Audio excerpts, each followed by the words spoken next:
टूटल बा दिल अब तो दर्द न सहाता।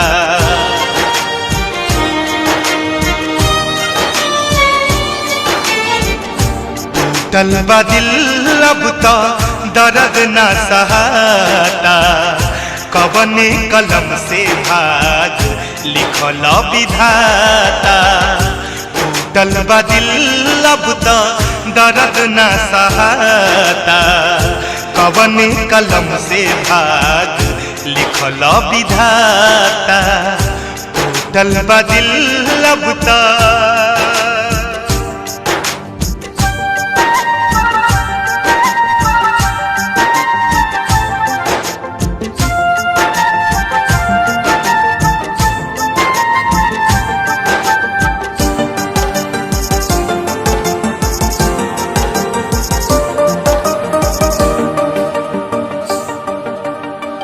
कुछ नहीं खे पाता खाता भइल बा का हमसे।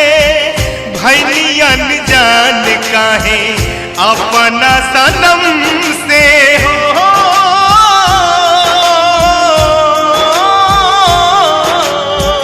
कुछ नहीं खे पाता खाता भइल बा का हमसे। भइली अनजान काहे अपना सनम से। अपना सनम से उनके बिन एको क्षण हमसे न रहता। उनके बिन एको क्षण हमसे न रहता। कवन कलम से भाग लिखल विधाता। टूटल बा दिल अब तो दर्द न सहाता। कवन कलम से भाग लिखल विधाता।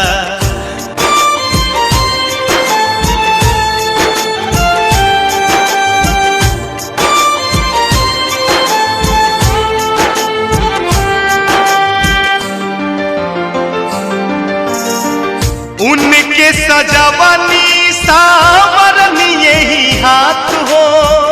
आज दुख पड़ला पर उहे नहीं साथ हो।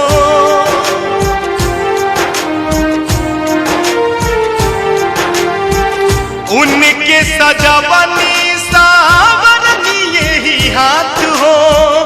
आज दुख पड़ला पर उहे नहीं साथ हो। उहे नहीं साथ हो। दोस्त दी के कर कुछ कहलो न जाता। दोस्त दी के कर कुछ कहलो न जाता। कवना कलम से भाग लिखल विधाता। टूटल बा दिल अब तो